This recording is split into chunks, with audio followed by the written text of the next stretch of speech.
Right along. Welcome. We are on to chapter 16, and we get to know another character. His name is Mr. Wickham. That's all we know him as now. I don't think they have said his first name. If you know the story, if you know the book, I hope you enjoy my interpretation of these characters. You'll probably notice that I draw a lot from ways that these characters have already been interpreted in movies and other audiobooks. And I make no claim to being totally ingenious about my own creativity or imaginative powers to be able to create these characters.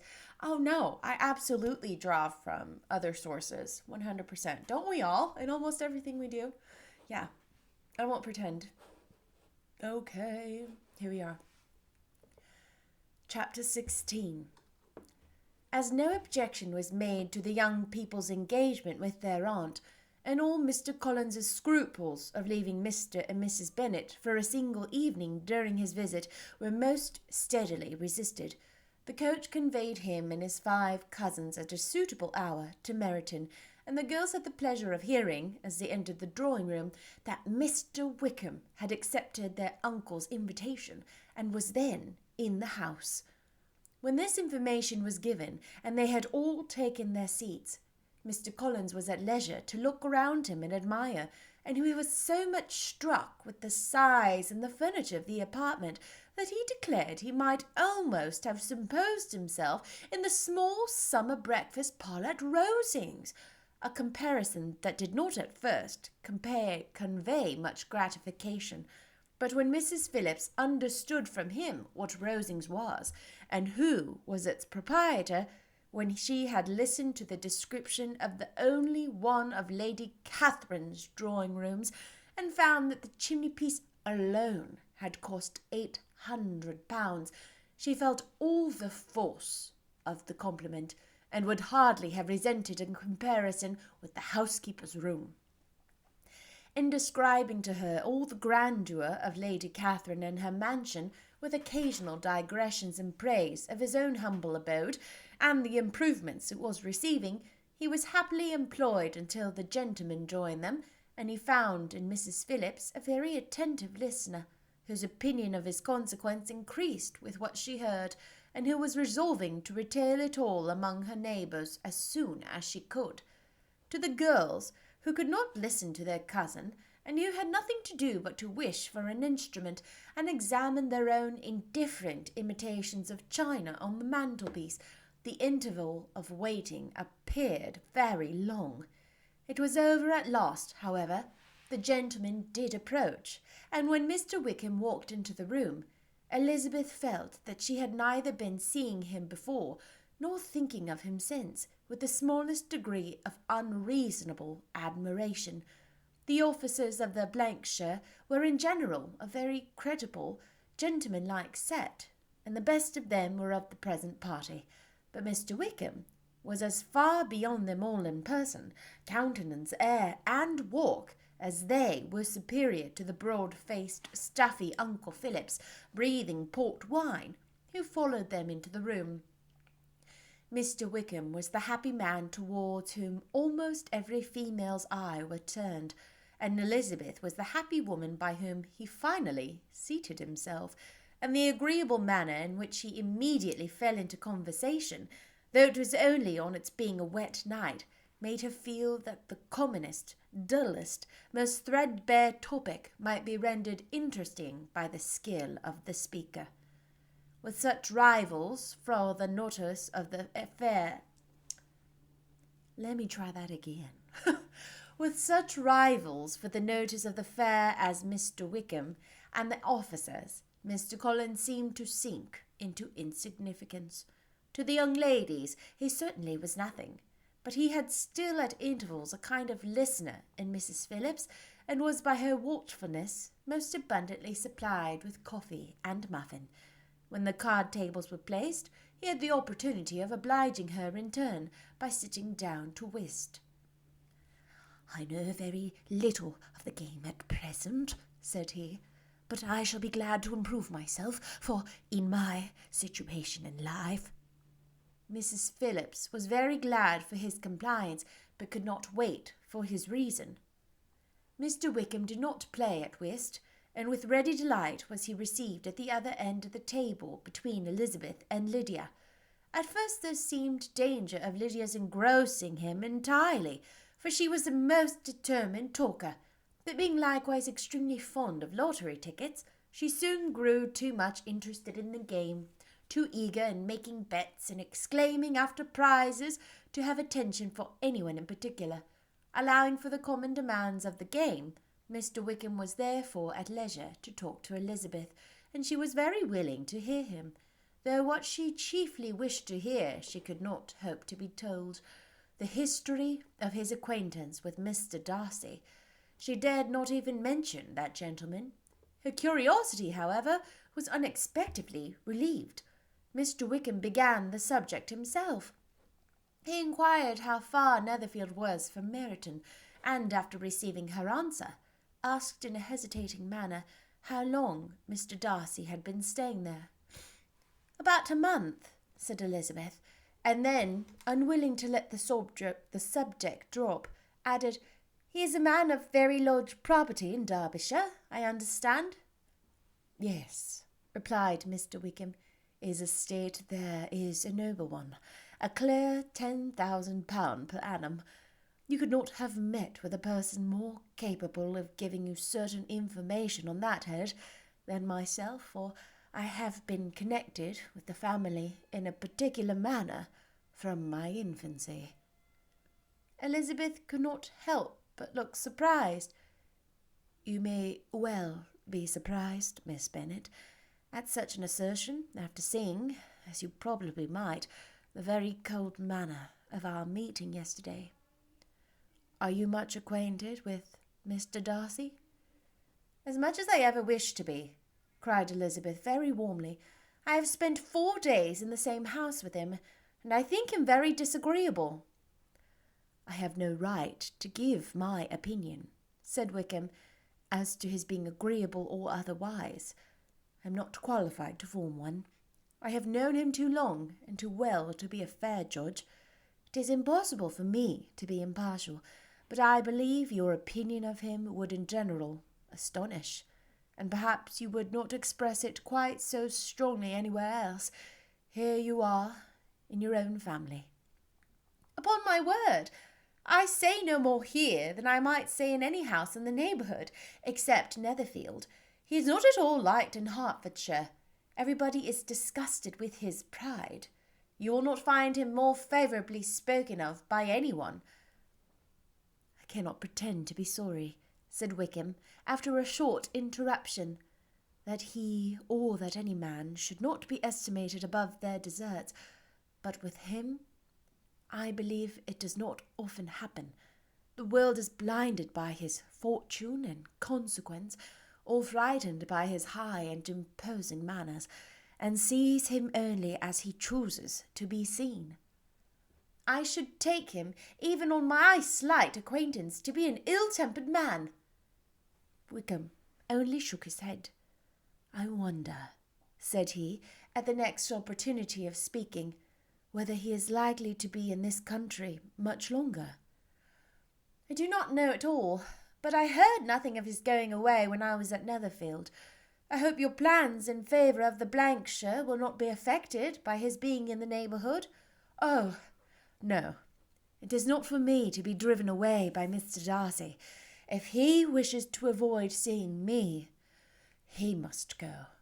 We are not on friendly terms, and it always gives me pain to meet him, but I have no reason for avoiding him but what I might proclaim before all the world, a sense of very great ill-usage, and most painful regrets at his being what he is. His father, Miss Bennet, the late Mr. Darcy, was one of the best that ever breathed, and the truest friend I ever had, and I can never be in company with this Mr. Darcy without being grieved to the soul by 1,000 tender recollections. His behaviour to myself has been scandalous, and I verily believe I could forgive him anything and everything rather than his disappointing the hopes and disgracing the memory of his father. Elizabeth found the interest of the subject increase, and listened with all her heart, but the delicacy of it prevented further inquiry. Mr. Wickham began to speak on more general topics. Meryton, the neighbourhood, the society, appearing highly pleased with all that he had yet seen, and speaking of the latter with genteel but very intelligible gallantry. It was the prospect of constant society, and good society, he added, which was my chief inducement to enter the shire. I knew it was to be a most respectable, agreeable corps, and my friend Denny tempted me further by his account of their present quarters, and the very great attentions and excellent acquaintances Meryton had procured them. Society, I own, is necessary to me. I have been a disappointed man, and my spirits will not bear solitude. I must have employment and society. A military life is not what I was intended for, but circumstances have now made it eligible. The church ought to have been my profession. I was brought up for the church, and I should at this time have been in possession of a most valuable living, had it pleased the gentleman we were speaking of just now. Indeed? Yes. The late Mr. Darcy bequeathed me the next presentation of the best living in his gift. He was my godfather, and excessively attached to me. I cannot do justice to his kindness. He meant to provide for me amply, and though he had done it, but when the living fell, it was given elsewhere. Good heavens! Cried Elizabeth. But how could that be? How could his will be disregarded? Why did you not seek legal redress? There was just such an informality in the terms of the bequest as to give me no hope from law. A man of honour could not have doubted the intention, but Mr. Darcy chose to doubt it, or to treat it as a merely conditional recommendation, and to assert that I had forfeited all claim to it by extravagance, impudence, in short, anything or nothing. Certain it is that the living became vacant 2 years ago, exactly as I was of an age to hold it, and that it was given to another man, and no less certain is it that I cannot accuse myself of having really done anything to deserve to lose it. I have a warm, unregarded temper, and I may have spoken my opinion of him and to him too freely. I can recall nothing worse, but the fact is that we are very different sort of men, and that he hates me. This is quite shocking. He deserves to be publicly disgraced. Some time or other he will be, but it shall not be by me. Till I can forget his father, I can never defy or expose him. Elizabeth honoured him for such feelings, and thought him handsomer than ever as he expressed them. But what, said she after a pause, can have been his motive? What can have induced him to behave so cruelly? A thorough, determined dislike of me, a dislike which I cannot but attribute in some measure to jealousy. Had the late Mr. Darcy liked me less, his son might have borne with me better, but his father's uncommon attachment to me irritated him, I believe, very early in life. He had not a temper to bear the sort of competition in which we stood, the sort of preference which was often given to me. I had not thought Mr. Darcy so bad as this, though I have never I have never liked him.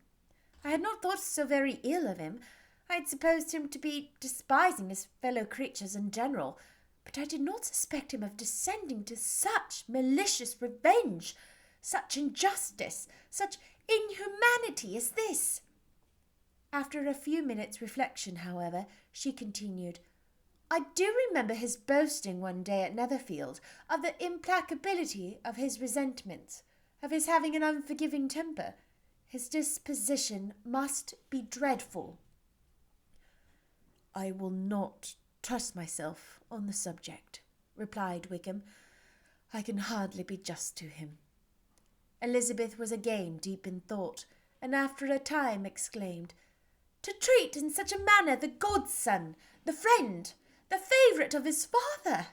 She could have added, "A young man, too, like you, whose very countenance may vouch for your being amiable," but she contented herself with, "and one, too, who had probably been his companion from childhood, connected together, as I think you said, in the closest manner." "We were born in the same parish, within the same park. The greatest part of our youth was passed together, inmates of the same house, sharing the same amusements, objects of the same parental care. My father began life in the profession which your uncle, Mr. Phillips, appears to do so much credit to, but he gave up everything to be of use to the late Mr. Darcy, and devoted all his time to the care of the Pemberley property. He was most highly esteemed by Mr. Darcy, a most intimate, confidential friend. Mr. Darcy often acknowledged himself to be under the greatest obligations to my father's active superintendence, and when immediately before my father's death, Mr. Darcy gave him a voluntary promise of providing for me, I am convinced that he felt it to be as much a debt of gratitude to him of his affection to myself." "How strange!" cried Elizabeth. "How abominable! I wonder that the very pride of this Mr. Darcy has not made him just to you, if not for a better motive, that he should not have been too proud to be dishonest, for dishonesty I must call it." "It is wonderful," replied Wickham, "for almost all his actions may be traced to pride, and pride had often been his best friend. It has connected him nearer with virtue than any other feeling, but we are none of us consistent, and in his behaviour to me there are stronger impulses than even pride." "Can such abominable pride as his have ever done him good?" "Yes, it has often led him to be liberal and generous, to give his money freely, to display hospitality, to assist his tenants and relieve the poor. Family pride and filial pride, for he is very proud of what his father was, have done this. Not to appear to disgrace his family, to degenerate from the popular qualities, or lose the influence of the Pemberley house, is a powerful motive. He also has brotherly pride, which, with some brotherly affection, makes him a very kind and careful guardian of his sister, and you will hear him generally cried up as the most attentive of best of brothers." "What sort of a girl is Miss Darcy?" He shook his head. "I wish I could call her amiable. It gives me pain to speak ill of a Darcy, but she is too much like her brother. Very, very proud. As a child she was affectionate and pleasing, and extremely fond of me, and I have devoted hours and hours to her amusement. But she is nothing to me now. She is a handsome girl, about 15 or 16, and, I understand, highly accomplished. Since her father's death, her home has been London, where a lady lives with her and superintends her education." After many pauses and many trials of other subjects, Elizabeth could not help reverting once more to the first and saying, "I am astonished at his intimacy with Mr. Bingley. How can Mr. Bingley, who seems good humour itself, and is, I really believe, truly amiable, be in friendship with such a man? How can they suit each other? Do you know Mr. Bingley?" "Not at all." "He is a sweet-tempered, amiable, charming man. He cannot know what Mr. Darcy is." "Probably not, but Mr. Darcy can please where he chooses. He does not want abilities. He can be a conversable companion if he thinks it worth his while. Among those who are at his equal in consequence, he is a very different man from what he is to the less prosperous. His pride never deserts him, but with the rich he is liberal-minded, just, sincere, rational, honourable, and perhaps agreeable, allowing something to fortune and figure." The whist party soon afterwards breaking up, the players gathered round the other table, and Mr. Collins took his station between his cousin Elizabeth and Mrs. Phillips. The usual inquiries as to his success was made by the latter. It had not been very great. He had lost every point. But when Mrs. Phillips began to express her concern thereupon, he assured her with the most earnest gravity that it was not the least importance, that he considered the money as a mere trifle, and begged that she would not make herself uneasy. "I know very well, madam," said he, "that when persons sit down to a card table, they must take their chances of these things, and, happily, I am not in such circumstances as to make 5 shillings any object. There are undoubtedly many who could not say the same, but, thanks to Lady Catherine de Bourgh, I am removed far beyond the necessity of regarding little matters."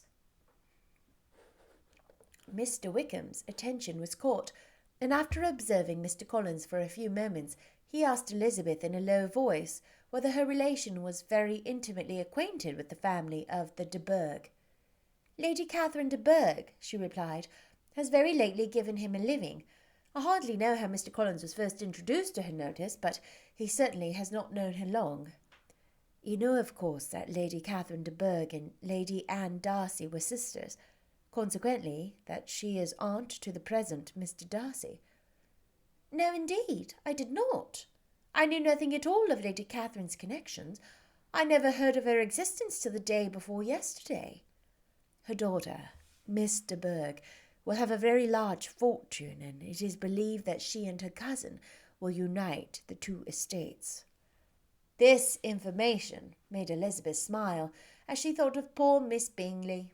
Vain indeed must be all her attentions, vain and useless her affection for his sister and her praise of himself, if he were already self-destined for another.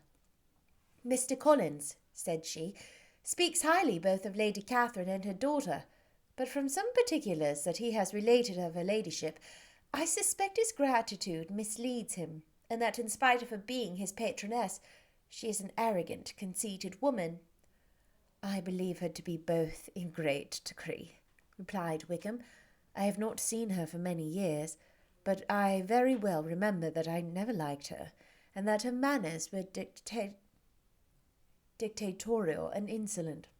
She has the reputation of being remarkably sensible and clever, but I rather believe she derives part of her abilities from her rank and fortune, part from her authoritative manner, and the rest from the pride of her nephew, who chooses that everyone connected with him should have an understanding of the first class."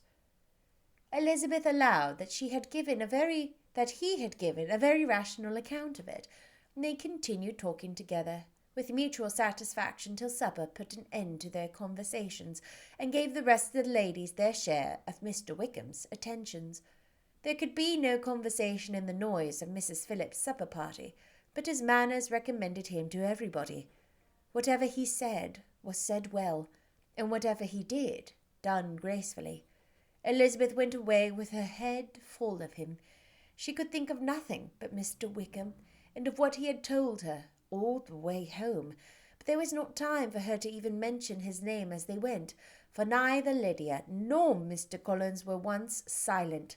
Lydia talked incessantly of lottery tickets, of the fish she had lost and the fish she had won, and Mr. Collins, in describing the civility of Mr. and Mrs. Phillips, protesting that he did not in the least regard his losses at whist, enumerating all the dishes at supper, and repeatedly fearing that he crowded his cousins, had more to say than he could well manage before the carriage stopped at Longbourn House.